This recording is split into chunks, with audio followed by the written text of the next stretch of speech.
விஜயோடைய உரையை கேட்டிருப்போம். அந்த உரையுடைய ஹைலைட்ஸை தான் பார்த்துட்ருக்கோம், அதோடைய ரியாக்ஷன்ஸை பெற்றிருக்கோம். நம்மோடு திரு வன்னியரசு விடுதலை சிறுத்தைகள் கட்சியுடைய துணை பொதுச் செயலாளர் இணைந்திருக்கிறார். தீய சக்தி, தூய சக்தி, ஊழல் சக்தி, நட்பு சக்தி, இந்த 4 சாய்ஸ்ல நீங்க எந்த சாய்ஸ்? நாங்க மக்கள் சக்தி. அது சரி, இந்த உரை எப்படி பாக்குறீங்க? நீங்க அழுத்தம்லாம் சொல்லிட்டு வந்தீங்க, நீங்க தான் தொடர்ந்து சொல்லி வந்தீங்க, எந்த அழுத்தமும் கிடையாதுங்கிறாரு. இந்த முகத்தை பார்த்தா அழுத்தத்துக்கு பணிகிற முகம் மாதிரியா தெரியுதுன்னு கேட்கிறார். முதல்ல அவர் பேசும்பொழுது இது ஒரு ஜனநாயக போர் அப்படின்னு சொல்லி சொன்னாரு. அது ஜனநாயக போர் இன்னும் 3 மாசம் இருக்கு, அது பாத்துக்கிடுவோம். முதல்ல ஜனநாயகன் வெளிவருவதற்கான ஒரு போரை நடத்தட்டும். முதல்ல பல மன்றத்துல இருக்குல்ல, அது பல கோடி ரூபாய் கரெக்ட், பல கோடி ரூபாய் முதலீடு போட்டு அந்த முதலீடு தயாரிப்பாளர் இன்னைக்கு ரொம்ப நெருக்கடியில இருக்கிறாங்க. அவர்கள் இந்த திரைப்படம் வெளியில வந்தாதான் எங்களோட கடன் தான் அடைக்கப்படும் சொல்லி சொல்றாங்க. எல்லா சம்பளமும் வாங்கிட்டு இவருக்கு நிம்மதியா இருக்கிறாரு மரியாதைக்குரிய நடிகர் விஜய் அவர்கள்.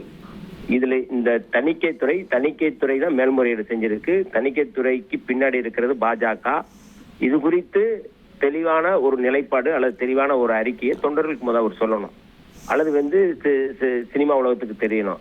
நான் எனக்கு எந்த அழுத்தமும் இல்லை அப்படின்னு சொல்றது அப்படிங்கிறது தொண்டர்களுக்கு இன்னைக்கு சொல்லியிருக்கிறார். எனக்கு எந்த அழுத்தமும் இல்லை, நான் அடங்கி போற ஆள்லாம் இல்ல, சிபிஐ விசாரிக்குது அப்படின்னா அதுக்கெல்லாம் நான் அடங்கி போற ஆள் இல்ல அப்படின்னு சொல்வதற்காக, தொண்டர்களுக்கு அதை சொல்வதற்காக தான் இதை பேசியிருக்கிறாரு ஒழிய எதிர்பார்க்கறீங்க அவரு இல்ல. இது என்ன, இதுல அதை தெளிவுபடுத்தியிருக்கிறாருன்ற தொண்டர்களுக்கு அதை தெளிவுபடுத்தி இருக்கிறாரு. அப்ப தொண்டர்களை நீங்க என்ன எல்லாரும் சிபிஐ அவரை பிளாக்மெயில் பண்ணுது, சிபிஐ முடக்கி இருக்கு, சிபிஐ விசாரணை பண்ணுது அப்படின்னு சொல்ற சூழல்ல இல்ல நான்லாம் அடங்கி போற ஆளு இல்ல அப்படின்னு சொல்லி ஒரு இதை பிரஸ்ல சொல்லல. டெல்லியில இது முடிஞ்சதுக்கு அப்புறம் ஊடகவியலாளர்களை சந்திச்சு இதை சொல்லல.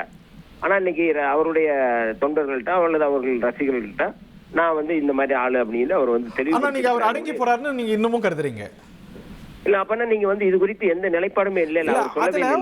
ஈஸியா நீங்க அடங்கி போறாருன்னா பாஜக கூட்டணிக்கு முயற்சி செஞ்சதுன்னு நமக்கு தெரியும், அங்க போயிருக்கலாமே, அதுதானே அடங்கி போறதாகும். அதை செய்யலையா, ஒரு உறுதியா நின்னுட்டாரு தனித்துதான் அப்படின்னு.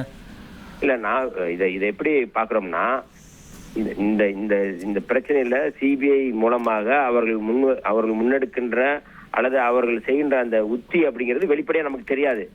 எதற்காக அவர்கள் இதை செய்யறாங்க அப்படிங்கிறது நமக்கு தெரியாது.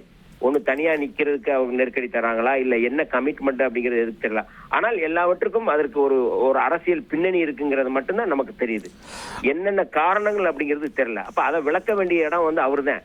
நீ 19 போற போக்குல நான் அடங்கி போற ஆளு இல்லைன்னா யாருக்கு சொல்றாருங்கிறது எனக்கு தெரியல. அதை அவர் விளக்கி கொடுக்க சொல்லலாம்ல. அப்ப இந்த இடத்துல இந்த நிர்வாக குழு கூட்டம் அப்படிங்கிறது அவர் தொண்டர்களை நான் தெளிவா இருக்கிறேன்ப்பா, நீங்க ஒன்னும் பிரச்சனை இல்லை, நல்லா நீங்க போய் தேர்தல் வேலை பாருங்க அப்படின்னு சொல்லி உசுப்பேத்துறதுக்கான ஒரு கூட்டமா நான் பாக்குறேன். அவர் நட்பு சக்திங்கிறாரு. நட்பு சக்தின்னு சொல்லும் போது சில பத்திரிகைகள்ட்ட கேட்கும்போது அவர் காங்கிரஸ் தான் சொல்றாரு அப்படிங்கிறார். நட்பு சக்தின்னு சொல்லும் போது நட்பு சக்தி வந்தாலும் வராட்டியும் நம்ம களம் காண்போம் தனித்து அப்படிங்கிறார். ஸோ இன்னமும் கூட ஒரு சின்ன ஹோப் வச்சிருக்கிறாரு காங்கிரஸ் வரத்துக்கு, அந்த வாயில திறந்து வச்சிருக்கிறாருங்கிற ஒரு பொருள் வருது. நீங்க அதை எப்படி மதிப்பிடுறீங்க? இந்தியா கூட்டணியில ஒரு முக்கியமான அங்கமா? அதாவது முதல் மாநாட்டிலே அவர் நாங்கள் ஆட்சியிலும் பங்கு அதிகாரத்திலும் பங்கு தருவோம், எங்க கூட வருவாங்கல்ல, அவங்களுக்கு நாங்க அதுக்காக திறந்து வைக்கிறோம் சொல்லி அவர் சொன்னாரு. 2வது மாநாட்டிலே அவர் சொன்னாரு. ஆனா இதுவரை யாரும் தாவேக்காவோடு எந்த கூட்டணியும் இல்லை. மற்றபடி காங்கிரஸ் அதில் பேசுது எல்லாமே யூகங்கள் அடிப்படையில் தான் பேசுறோம்.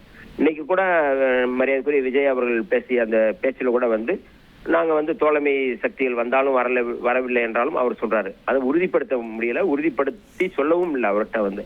அதனால யாரும் வருவாங்க அப்படிங்கிற ஒரு எதிர்பார்த்து வாசலை திறந்து வைத்து கதவை திறந்து வைத்து அவர் காத்திருக்கிறார்கள்.